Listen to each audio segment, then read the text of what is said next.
Olá, pessoal, espero que todos estejam bem. Eu vim hoje aqui para discutir com vocês rinite alérgica na infância. A minha ideia é trazer alguns questionamentos sobre esses três pontos: como identificar, como manejar e como orientar os cuidados, sempre na perspectiva do pediatra geral, e a ideia é discutir pontos bastante práticos para que vocês possam aproveitar essa discussão na rotina de área de vocês, ok? Bem, para começar essa discussão, eu trouxe dois casos simples para ilustrar aqui o início dessa nossa discussão. Vamos ler juntos? Então, o caso 1. Trata-se de uma menina, Ana, com 1 ano e 10 meses, foi trazida pela mãe para uma consulta de rotina e relata a preocupação de que a filha apresenta constantemente coriza, obstrução nasal e espirros. A mãe acredita que a filha tem alergia, assim como ela e a irmã mais velha, mas não relata outras preocupações. Ana frequenta a creche e tem um bom desenvolvimento neuropsicomotor, bem como bom ganho pondero-estatural.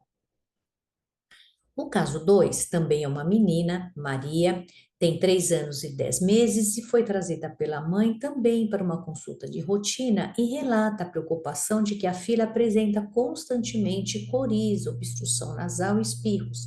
E a mãe acredita que a filha tem alergia, assim como ela, a irmã mais velha, mas não relata outras preocupações. Maria frequenta a creche e tem um bom desenvolvimento neuropsicomotor, bem como bom ganho pondero-estatural. Bem, como vocês viram, os casos são extremamente semelhantes e foram trazidos dessa forma de propósito para discutir com vocês um aspecto muito importante na infância, que é o diagnóstico diferencial de rinite alérgica e rinite infecciosa. Porque, como sabemos, a rinite infecciosa, que são os resfriados comuns, são muito frequentes, particularmente nas crianças menores. E muitas vezes a sintomatologia é parecida, também é tosse, coriza, obstrução nasal, não necessariamente temos quadros de febre. Então, nós precisamos considerar a idade das crianças. Lembrar que as crianças menores de 2 anos talvez não tenham tido tempo suficiente de estarem expostas a alérgenos de modo a desenvolver uma rinite alérgica, diferente das crianças maiores de 2 anos. Então, quando estamos diante de uma criança de 2 anos ou menos, temos que lembrar que a probabilidade diagnóstica de um quadro de tosse, coriza, obstrução nasal é muito maior de rinite infecciosa do que uma rinite alérgica, mesmo que seja muito frequente esses sintomas, porque sabemos que os quadros de resfriados comum é muito frequente na faixa etária pediátrica, particularmente nas crianças menores de 2 anos. Então, esse é um ponto para vocês colocarem bastante alerta na eventualidade, né, de vocês suspeitarem de um quadro alérgico de crianças menores de 2 anos de idade. Vocês têm que estar muito atentos a isso. Tudo bem? E para ajudar o diagnóstico, vamos conversar um pouco sobre os achados de exame físico. Então, vocês sabem que tem aquele edema infraorbital e escurecimento devido à venodilatação subcutânea, as crianças ficam constantemente com algumas olheiras, né? Linhas ou dobras acentuadas abaixo das pálpebras inferiores, as linhas de Danny Morgan. São pregas mesmo, né? Duas preguinhas que ficam aqui bem nesta região, que também podemos encontrar nos casos de rinite alérgica. Temos também a prega nasal transversal, que chamamos comumente de saudação alérgica, né? Comum, né? A criança com quadro alérgico coçar constantemente o nariz nessa posição e acaba fazendo uma marca aqui no meio aqui do nariz, que também pode ajudar ao diagnóstico aí de um quadro de alergia. Temos a face alérgica, né? Onde a gente, quando vai examinar a orofaringe, nós notamos um palato mais arqueado do que o normal, observamos uma criança com a boca sempre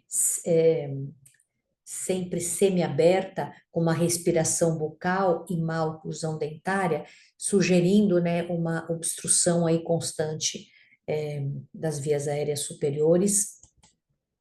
Temos também, quando realizamos a rinoscopia anterior, uma mucosa nasal mais pálida, mais edemaciada, né? Os cornetos também edemaciados e pálidos. Podemos observar uma rinorreia na entrada, né, do nariz, ou então podemos observar, quando observamos a orofaringe, que tem uma secreção posterior, né, clara, uma rinorreia clara pela faringe posterior, e na otoscopia, podemos observar também um líquido seroso atrás das membranas timpânicas, né, uma otite serosa. Por quê? Porque esse quadro inflamatório crônico aí, da região nasal, pode dificultar a drenagem do ouvido médio e predispor às otites serosas e até otite de repetição, ok? Então, esses achados podem corroborar aí a nossa hipótese de rinite alérgica. E tem as condições associadas. Nós podemos ter os quadros de conjuntivite alérgica, que a família, ou a mãe, ou a própria criança pode nos contar um prurido ocular constante, muito lacrimejamento, muito hiperemia conjuntival, e às vezes a família relaciona esses episódios a algum desencadeante ambiental específico. Nós temos também as sinusites. Lembrar que é muito comum, na verdade, a rinocinusite. Por quê? Porque são mucosas nasais muitas vezes que se comunicam, e um processo inflamatório da mucosa nasal pode se espelhar também na mucosa dos seios paranasais. Não é o escopo dessa discussão, mas sabemos que muitas vezes as sinusites podem ser alérgicas também, de origem infecciosa, viral ou bacteriana, e que também é necessário fazer alguns diagnósticos diferenciais. A asma também é bastante associado aos quadros de rinite, e nós sabemos que rinite alérgica mal controlada pode comprometer o controle adequado da asma, então é importante sabermos como está a rinite para que possamos manter uma asma também controlada. E quadros de dermatite atópica, é muito comum, né, essa associação de rinite alérgica, asma e dermatite atópica. Essas condições associadas às manifestações tosse, coriza, obstrução nasal, podem favorecer o diagnóstico de rinite alérgica.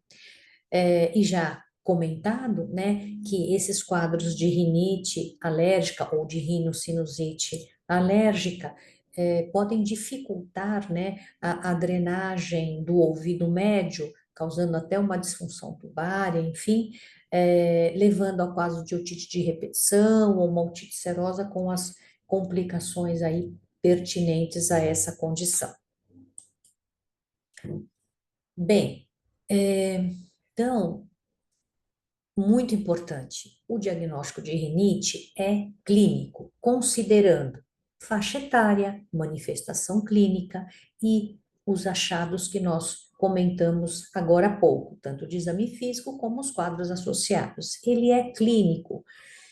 De um modo geral, na rotina do pediatra, nós não há necessidade de pedir exames laboratoriais para fazer o diagnóstico.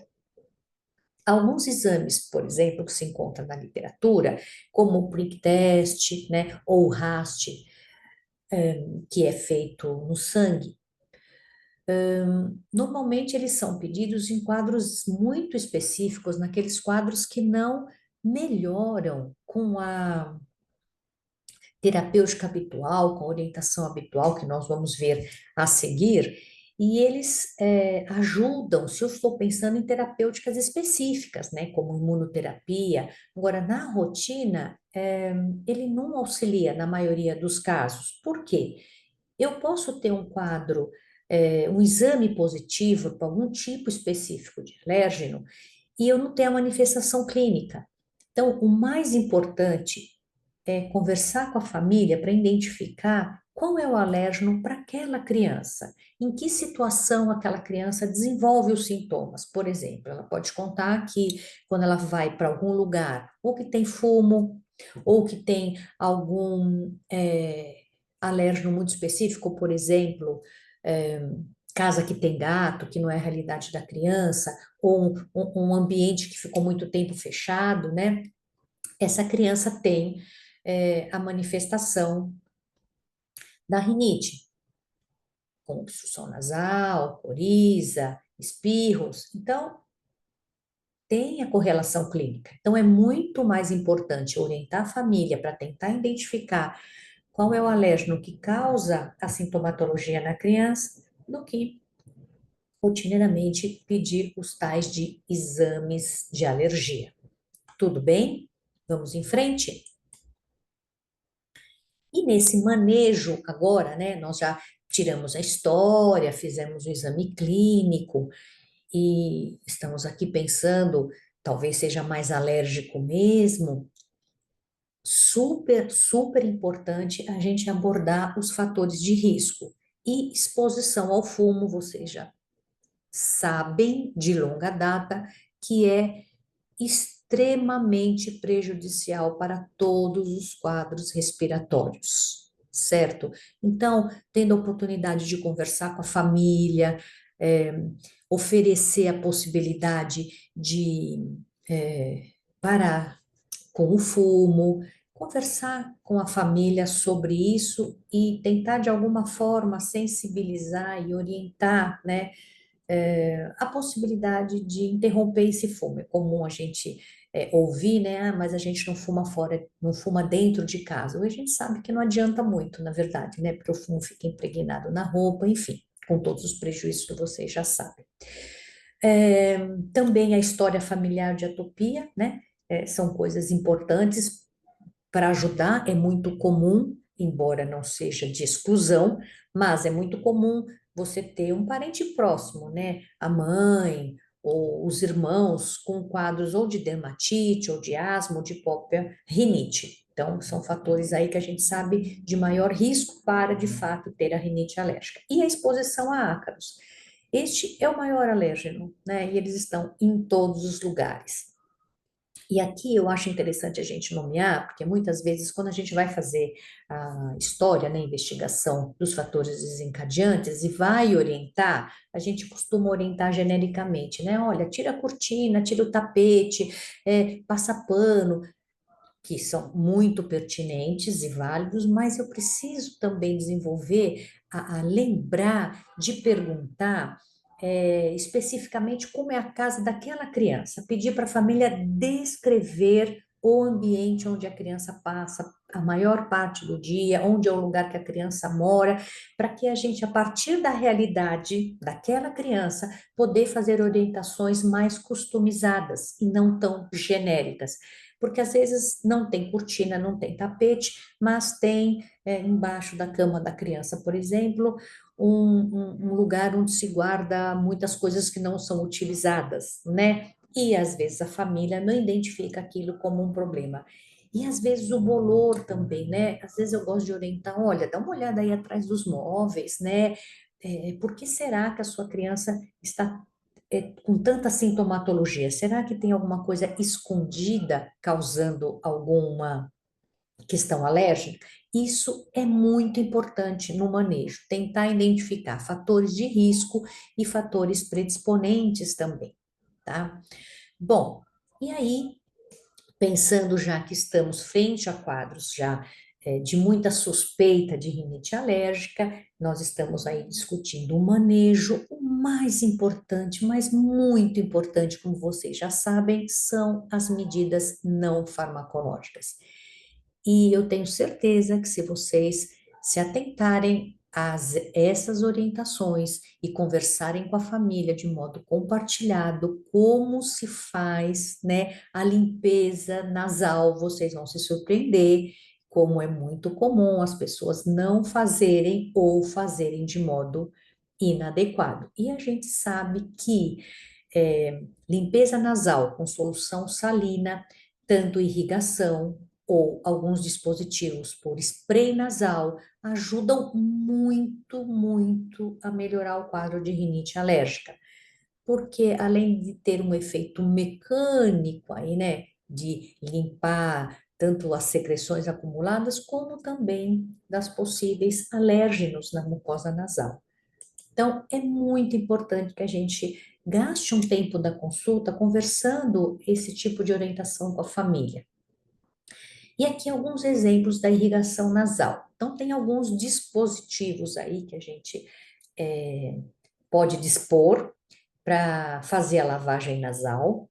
Então, aqui neste canto, vejam, à esquerda, né? Nós temos a lavagem com soro fisiológico normal, com a seringa normal, bastante simples e prático, com baixíssimo custo. É claro que vocês vão ver no mercado, né, algumas seringas customizadas, né, com cabecinha de animal, enfim, mas não é necessário para fazer a limpeza adequada. O que que é importante quando a gente usa a seringa é o soro fisiológico? Lembrar que precisa ter um volume mínimo, né? Aí para fazer a limpeza mecânica, não adianta só umedecer, a questão é mecânica mesmo, de você fazer uma irrigação, uma lavagem nasal, ok? E aí você precisa de um volume maior aí de soro. Por exemplo, no pré-escolar você poderia ter aí alguma coisa entre 5 e 6 ml, no escolar já 10, né? Em crianças maiores, 15 a 20, como no adulto. Então, o volume é maior mesmo. Aqui, nesta ilustração aqui do meio, né, são os dispositivos aí, tipo garrafa de squeeze, né, que você tem no mercado também. Normalmente, nesta região aqui do fundo da garrafa, você tem alguns dispositivos que você pode fazer apertar e produzir aí a liberação do líquido para limpeza nasal. E esta aqui mais à direita é o dispositivo bem antigo, né, que são as chaleiras, né, que também você acopla no orifício nasal e você vertendo, né, a, a chaleira, né, você poderia fazer a limpeza nasal adequada. Aqui, duas fotos para exemplificar, né? Olha que importante aqui. Essa menina resignada aqui fazendo a sua lavagem nasal. Veja a posição da seringa. Isso é muito importante, porque lembrar que os ósseos, né, eles são mais ou menos perpendiculares à face.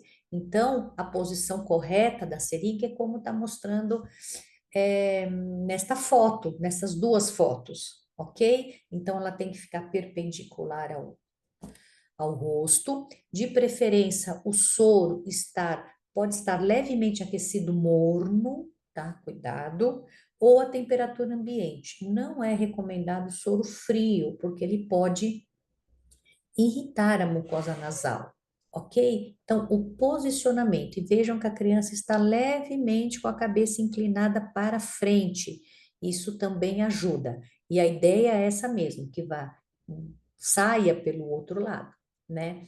Para quem não tem muita experiência em fazer lavagem nasal, a gente orientar a criança para que na hora que esteja injetando o soro, que ela não respire, que ela segure a respiração. Isso ajuda não ir para a garganta, às vezes engasgar, que às vezes é o que as crianças, ou mesmo os adultos, né, reclamam da lavagem nasal. Então, isso são algumas orientações que pode otimizar aí a sua lavagem nasal.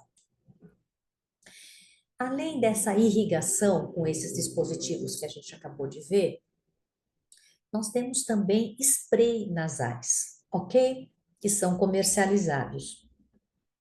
Isso não tem na rede, né? O soro fisiológico tem na rede, isso não tem na rede, nós temos que comprar. Agora, o importante é que tem dispositivos de baixa pressão e de alta pressão. Esses de alta pressão, normalmente eles vêm descritos como JET, né?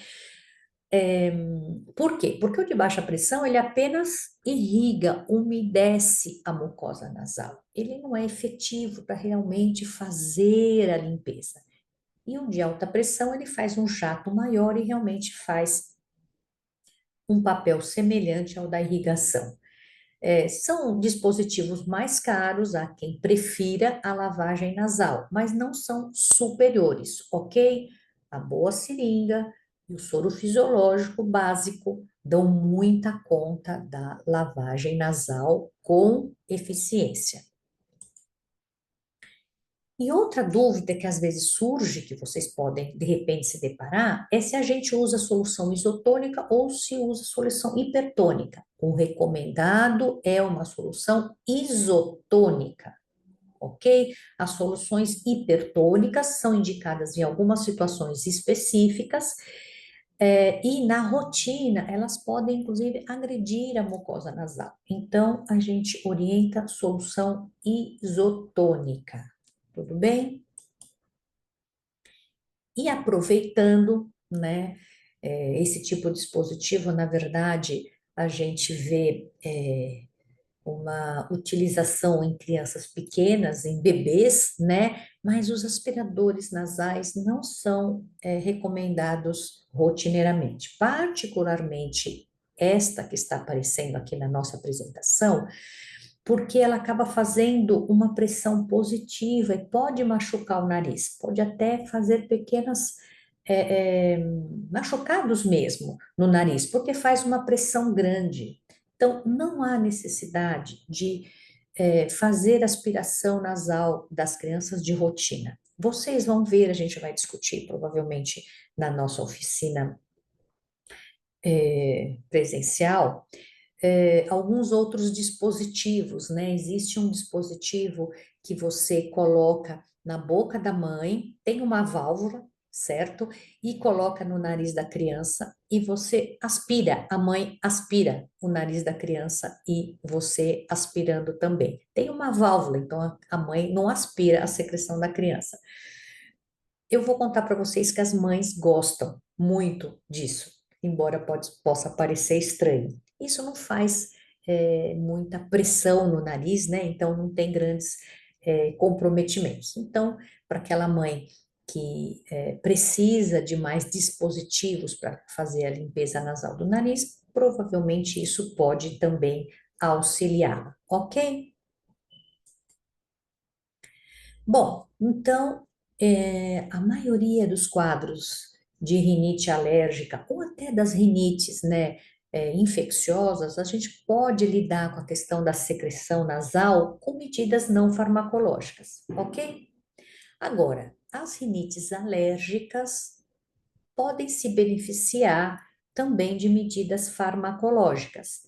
Aí, tanto dos dispositivos de uso nasal, quanto as medicações via oral. Então, o que que nós temos aí de medidas farmacológicas comumente usadas? Nós temos os spray, ou spray nasal de glicocorticoides, temos antihistamínico de uso oral e temos spray nasal também de antihistamínico para algumas situações específicas e algumas faixas etárias específicas, tá? Bom, temos alguns medicamentos que não são menos utilizados, né? No caso do cromoglutato de sódico, que também é um spray nasal, ele é um anti-inflamatório de baixa eficácia, né? Hoje a gente tem medicamentos melhores, né? Com um efeito melhor, então a gente tem usado pouco, tá bom? Esse medicamento não é medicamento que existe na rede SUS também. E os antileucotrienos. E os antileucotrienos, eu coloquei aqui um alerta que a recomendação atual é que a gente tente evitar, porque teve alguns casos de associação aí com quadros de alteração aí de humor, né? Então, a gente não tem indicado rotineiramente os antileucotrienos para tratamento das rinites alérgicas.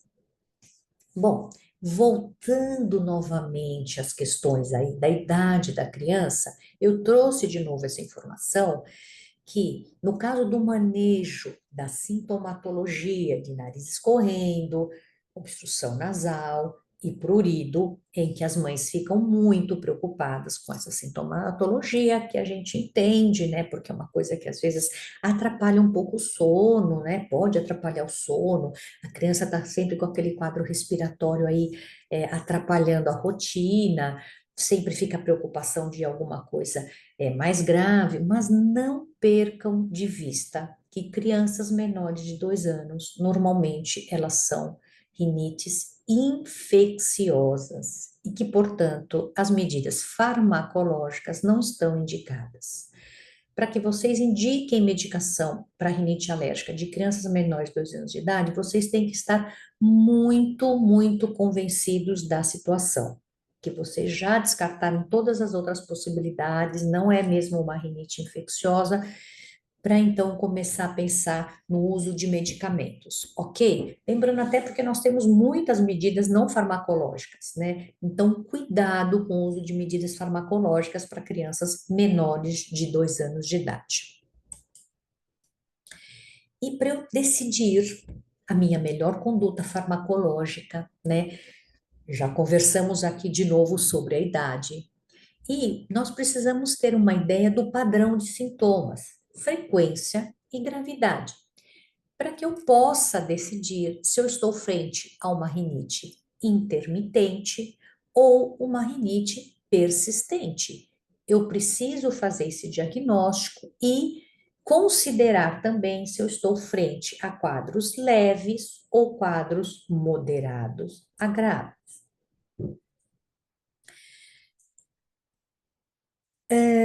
Bom, o que caracteriza uma rinite intermitente?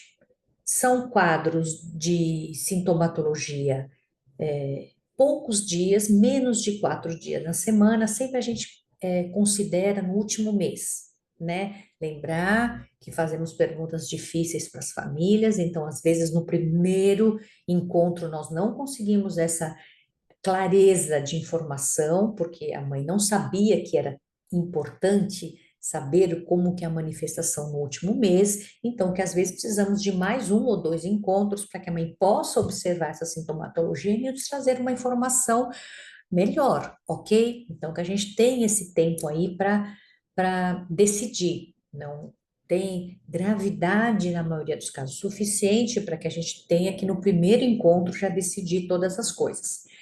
E retomando aqui, então, a gente precisa da informação se no último mês, 4 semanas, quantos dias por semana as crianças tiveram sintomatologia. Normalmente, períodos menores de 4 dias por semana, nas últimas 4 semanas, são considerados quadros intermitentes. E em relação ao uso de medicamentos, não há preferência. Nós podemos usar todos os medicamentos disponíveis, não há indicação de um preferencialmente, só que são com períodos curtos, de 3 a 5 dias, enquanto persistir a sintomatologia.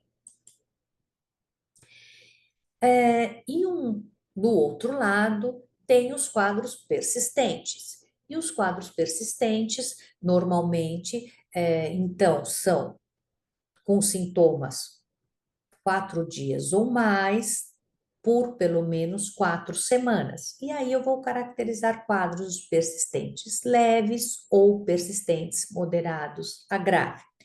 Os quadros persistentes, né, sempre nós vamos tratar 4 a 6 semanas. E lembrar, são períodos curtos mesmo, não tão curtos quanto a intermitente, mas não são aqueles 3 meses indiscriminados que às vezes a gente encontra. Lembrar que quanto menos tempo, né, e menos período, né, enfim, Quanto menos medicação a gente usar, menos chance da gente correr o efeito colateral, embora, como é um uso local, ele seja menor, certo? Mas é importante lembrar que nos casos que são persistentes, eu tenho que usar um tempo maior e eu tenho que usar num período de 4 a 6 semanas. Qual é a diferença? Como eu escolho a medicação? A diferença é que nas persistentes leves, ela pode responder a qualquer medicação. E na persistente moderada ou grave, a indicação é começar com corticoide spray nasal, porque as evidências mostram que ele tem uma melhor ação em resolução dos quadros de obstrução, particularmente, mas agindo também no prurido e no espirro. Tudo bem até aqui?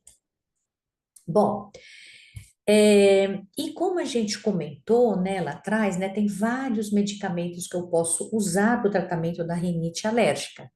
De novo, o corticoide seria o primeiro a ser indicado nos quadros de persistente, moderado a grave. E eu trouxe aqui alguns exemplos, nessa tabela está lá no texto do quarto Consenso Brasileiro sobre Rinite, 2017, e eu circulei aqui 2 medicamentos, nós estamos aqui, vejam, nos anti-histamínicos de classe 1, né, primeira geração, aqueles que dão mais sonolência, que a gente tenta evitar, porém alguns a gente pode encontrar.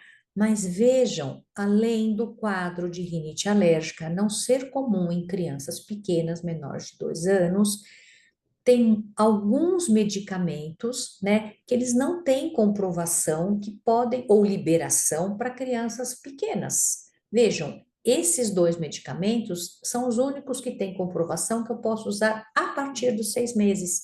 Então, é importante que quando vocês forem escolher a medicação que vocês forem administrar, vocês verificarem se tem liberação para as crianças pequenas. Tudo bem? E pequenas são crianças de 3 anos, também são crianças pequenas, ok? Veja a hidroxizina, olha que interessante, né? Eles deixam abertos aqui. A gente acaba usando em casos, por exemplo, de dermatite atópica, por exemplo, hidroxizina a gente acaba usando e a gente diz que é um pouco por experiência, porque não está claro aí se ela tem liberação para criança pequena. Na outra tabela, eu já tenho os antihistamínicos de segunda geração. Teoricamente, os antihistamínicos de segunda geração dão menos sonolência, menos sedação, mas também cuidado com a indicação em crianças entre 6 meses e 2 anos. Então, de novo, primeiro, porque eu não tenho certeza se a rinite alérgica ocorre em crianças menores de 2 anos. E as medicações também são poucas, né? Vejam, as que têm aprovação para crianças de 6 meses a 2 anos, a cetirizina, que não tem na rede pública, a desloratadina e a fexofenadina, ok? Então, essas medicações, no caso de vocês entenderem que devem ser indicadas nesta faixa etária, considerar o tipo de medicação que você vai prescrever. E por fim, aqui os corticoides de uso nasal. O que eu circulei? A beclometasona. Então, se vocês olharem ali na última coluna, a beclometasona é o que a gente tem disponível, né, na rede. Veja, ela é recomendada para crianças acima de 6 anos, né? Então, a gente tem que ficar muito preocupado quando eu dou corticoide nasal para as crianças, que eu tenho dúvida no diagnóstico, né? O único, né, que acabei não circulando, mas também tem a mometasona e o furato de fluticasona, que tem indicação para crianças maiores de 2 anos, né? Então, os corticoides, eles têm autorização para usar para crianças maiores, né? Lembrar que essas medicações de spray nasal, muitas vezes a criança acaba aspirando, engolindo, né? Pela forma incorreta de administração, então temos que tomar muito cuidado na prescrição desses remédios para as crianças com rinite alérgica. E já caminhando aí para o final da nossa apresentação, uma outra dúvida, né, que nós temos, quando encaminhar para o especialista? Então, vamos pensar, é, quando eu tenho suspeita de outro diagnóstico, o que que eu tenho que considerar? Como, de um modo geral, embora a rinite alérgica tenha também um impacto aí, principalmente as moderadas a graves, um impacto no sono, então pode ter um impacto aí na vida acadêmica das crianças, não serem tão inócuas, né? Como elas não têm maior complicação, né, em termos de procura de pronto-socorro, de riscos mais significativos, muitas vezes elas são negligenciadas. Então, uma rinite adequadamente tratada, sem esquecer nenhum dia, duas vezes, obedecendo a posologia, pelo tempo determinado, ela tem que ter resposta. Pode ser que eu não tenha resposta 100%, não cure, né? Que uma das vezes isso é a expectativa da família, mas eu tenho que responder, eu tenho que melhorar, né? Mas antes, quando não melhora, ok? Eu tenho que suspeitar de outro diagnóstico, porque o que a gente vê às vezes é que a gente vai aumentando a dose de corticóide, vai aumentando a dose de corticóide, e na verdade, às vezes tem algum outro diagnóstico associado, por exemplo, desvio de septo ou um pólipo, que faz a manutenção do sintoma e a gente fica investindo só na rinite. Agora, o que que é muito importante, muito, e a gente vê com muita frequência, todo remédio que eu uso por um tempo mais prolongado, é normal eu acabar deixando de fazer. E aí eu não melhoro porque eu não uso adequadamente. E vamos lembrar que o corticoide, por exemplo, que é uma das medicações mais usadas, ela também tem um efeito a curto prazo. Então, às vezes você tem um efeito aí em torno de 6 a 8 horas, você já tem uma melhora da sintomatologia. Então, o que que é comum acontecer? O paciente usa, né? A mãe administra na criança aí 1 ou 2 dias, a criança melhora do sintoma, acaba descontinuando o uso da medicação. E aí a questão vem, que a rinite não melhora, eu tenho que ficar usando direto. É que às vezes a pessoa usa de modo inadequado, usa 2, 3 dias e para, 2, 3 dias e para, então você nunca trata direito. Então, na suspeita de uma rinite persistente, tem que usar 4 a 6 semanas. Isso não é uma informação fácil de tirar. Então, vocês têm que insistir, perguntar de formas diferentes para a família, para conseguir ter essa informação clara, ok? Porque senão a gente ou encaminha para o especialista de modo desnecessário, ou a gente fica trocando e aumentando a dose da medicação, quando na verdade eles não estão usando de modo correto, ok? Uma outra questão para a gente encaminhar para o especialista, no caso, por exemplo, o otorrino, é quando eu tenho uma suspeita de necessidade de um procedimento cirúrgico, certo? Se eu tenho uma suspeita, sei lá, de um desvio de septo, ou um pólipo, ou uma hipertrofia de adenoide aí, corroborando para esse quadro de obstrução que não melhora, eu vou precisar de um especialista para fazer essa avaliação, mas nesse momento eu tenho que ter garantido que todas as medidas não farmacológicas, farmacológicas que cabe ao pediatra estejam bem realizadas. Ou outra possibilidade de mandar para o especialista é se eu preciso de tratamento específico, por exemplo, a imunoterapia.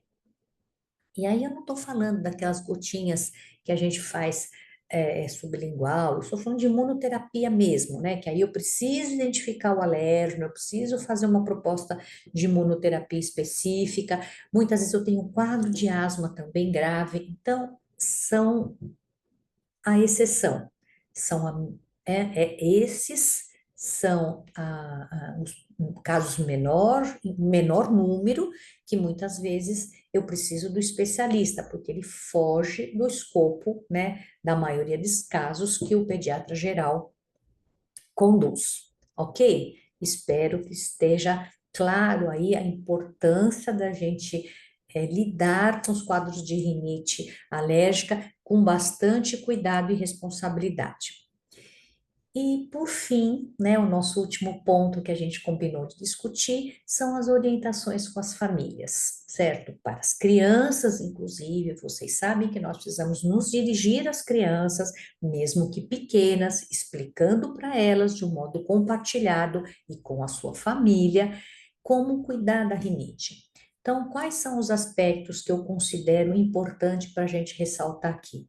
Lembrar sempre do ambiente físico, lembrar de novo do fumo, da identificação do que para aquela criança causa a, a sintomatologia. Não basta fazer orientações genéricas, vamos customizar um pouco essas orientações. Vamos perguntar para aquela família, descrever o ambiente onde essa criança mora, para prestar atenção o que pode estar desencadeando aquela sintomatologia. Então, isso é muito importante, até porque muitas vezes os pacientes já chegam um pouco cansados, dizendo, ah, a gente já fez uma porção de coisas, ele não melhora, né? Mas o que é não melhorar, né? O que a gente já fez efetivamente para melhorar a sintomatologia? Então, é muito importante buscar os fatores de risco, os fatores desencadeantes dos quadros da sintomatologia de rinite, ok? E um outro aspecto bastante importante é que a família, a criança, saiba lidar com a sua rinite. Quando eu digo lidar com a sua rinite, é identificar os sintomas, identificar se aqueles sintomas estão realmente persistentes ou se eles são esporádicos, orientar a lavagem nasal de uma forma eficiente, tirar os medos das famílias, muitas vezes, principalmente nas crianças pequenas, as famílias têm medo de fazer lavagem nasal, às vezes uma criança aí de 2 anos está fazendo uma lavagem nasal com 1 ml, 2 ml, já pode fazer uma lavagem nasal com 5 ml, orientar a família, né, que não há risco, não há perigo, orientar a forma correta de fazer a medicação. Então, aqui vou lembrar, né, que é importante a gente colocar, quando eu estiver usando o dispositivo nasal, né, que a gente coloque virado um pouquinho para fora do septo, para que não haja complicações em relação à lesão do septo nasal, ok? E que ele precisa, não pode colocar a ponta do spray muito na beiradinha, né? Uma coisa muito comum, ó, prestem atenção, é quando a gente faz a medicação e a pessoa puxa, isso significa que a gente aplicou errado. Então a gente tem que colocar nesta posição, né? Como a gente viu, né? Na posição perpendicular ao rosto e colocar a parte, né, do dispositivo aí dentro do nariz para que ele atinja, né, a parte posterior aí da mucosa nasal e até os seios paranasais, se for o caso, ok? Então, a técnica adotada, se não esquece isso que eu comentei, que precisa usar no caso das persistentes, todos os dias por 4 a 6 semanas. Se a pessoa esquece uma ou outra vez, já pode justificar a não melhora dos sintomas. Então, são cuidados, né, e que nós precisamos ter nas orientações das famílias para que elas saibam como lidar com o seu quadro, né, o quadro das suas crianças. Então, quando eu tenho uma sintomatologia um pouco mais persistente, que eu faça o tratamento, posso fazer o tratamento em casa, eu já sei como fazer, eu já sei que tipo de medicação eu devo usar, mas que nos quadros persistentes que eu use 4 a 6 semanas e não fique usando 2, 3 dias, porque realmente eu não vou ter a possibilidade de saber se a minha rinite melhora ou não com o tratamento prescrito pelo pediatra. E às vezes eu já vou sendo encaminhado para o otorrino ou para algum outro especialista, quando na verdade eu não fiz o tratamento inicial de modo adequado. E essa informação vocês só vão conseguir se vocês conversarem com calma com a família, perguntarem as preocupações, perguntarem as dificuldades, se vocês compreenderem o quão difícil é usar uma medicação de modo constante, E a partir dessa suposição, vocês vão conversar com as famílias, eu tenho certeza que vocês vão pegar informações mais precisas sobre o uso das medicações, não só da rinite, mas de um modo geral. Enfim, acho que era isso que eu queria conversar com vocês. Espero ter contribuído, esclarecido os pontos mais importantes relacionados com a rinite alérgica. Muito agradecida. Até breve, pessoal. Tchau, tchau.